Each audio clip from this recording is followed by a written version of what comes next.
The other thing is that in the Old Testament, it specifically says that blood sacrifices were made and the odor was pleasing to Yahweh. So God likes the smell of blood. Blood sacrifice became the tradition, and Jesus was used as the new blood sacrifice. My question goes a step further. Why does this God seem to have a sick fascination with the smell of blood? What magical power is there in this that relinquishes a sin? Most level-headed and rational theists are quick to say that, of course magic doesn't exist, and yet they affirm a belief in miracles. To me, this makes about as much sense as believing in a god in the first place.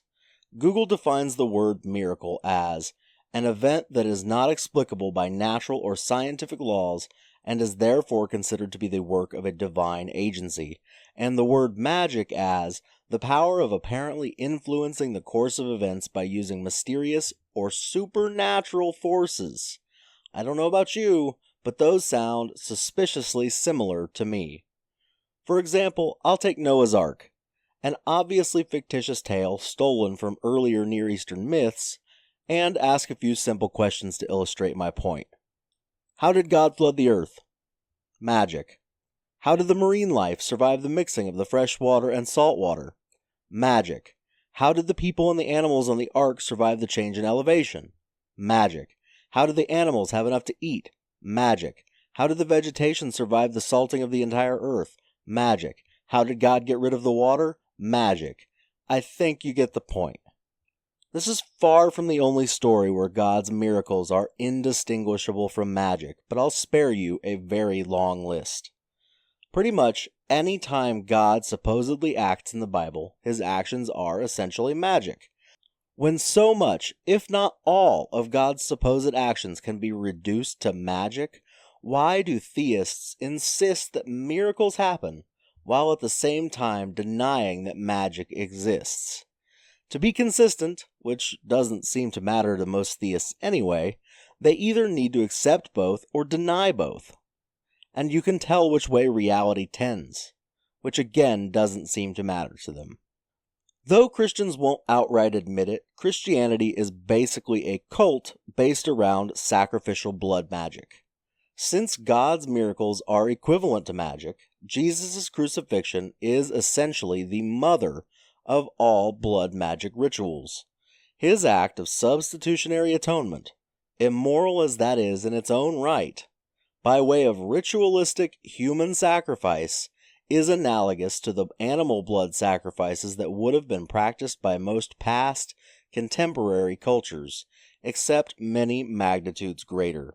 It is essentially a divine blood magic ritual to cleanse humanity of its sins, and since Jesus was, depending on your preferred flavor of Christian doctrine, at the very least half God and half human, his blood magic sacrifice was divine in nature, making it more than just a run-of-the-mill human sacrifice.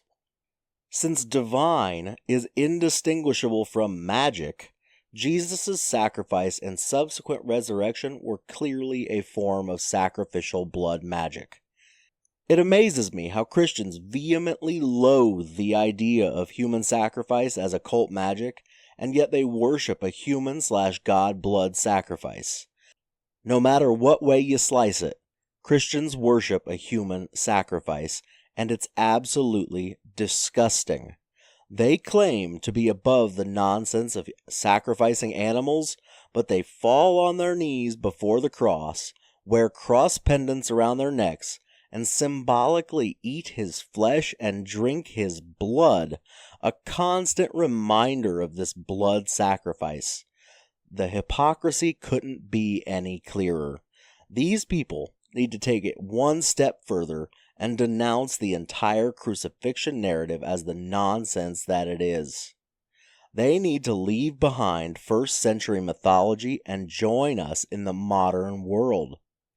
I've said this 100 times, but magic has never been the correct answer to any question ever, and almost certainly never will be. Whenever it was the proposed answer, science came along and demonstrated that there was always a better, natural explanation. We don't get to say, "We don't know, therefore magic." We don't get to say that until someone can prove that it was in fact magic. Also, by definition, it is the least probable explanation possible, so logically no amount of testimony or experience is sufficient to establish one as having happened. So by their own admission that magic is impossible, theists are also admitting that miracles are a thing of fantasy. You can't have your cake and at the same time claim that it doesn't exist too. To be internally consistent and intellectually honest, one must deny the supernatural until such a time as it has sufficient evidence. Miracles and magic are the same side of the same coin, just under slightly different names. Honestly, we need to do away with both, and get on with reality as best we can.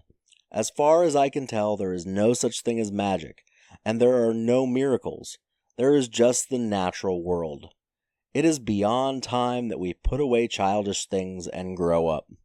Because, honestly, our preoccupation with this infantile drivel is going to be the death of us all. While theists are busy debating how many angels can dance on the head of a pin, there are children and adults starving to death, dying of preventable diseases, dying of heat stroke from record heats due to global warming, dying from a lack of clean water, dying because of a lack of housing, etc., etc., etc. If even 1/10 of the mental energy and money that went to contemplating and debating nonsense and supporting churches went to worthwhile goals, we would be living in a much better world. And if that number were closer to 100% going towards social and scientific advancement, I cannot even imagine the strides that we would make in just a single decade. This excerpt is from my first book, Ranting and Raving, a compilation of essays on religion and atheism, available on Amazon. I am also nearing completion of my second book, Breaking Up with Jesus, My Journey from Faith to Atheism. This upcoming book is a near-comprehensive autobiography that chronicles my journey from being a devout Southern Baptist missionary to becoming an ardent agnostic atheist and anti-theist activist. It also includes a substantial collection of essays exploring topics related to religion and atheism. If you should choose to purchase either of my books, you'll also be supporting my local humanist nonprofit, the Humanist Fellowship Assembly, based in Fort Wayne, Indiana. We are a federally recognized 501c3 nonprofit, and all donations are tax deductible.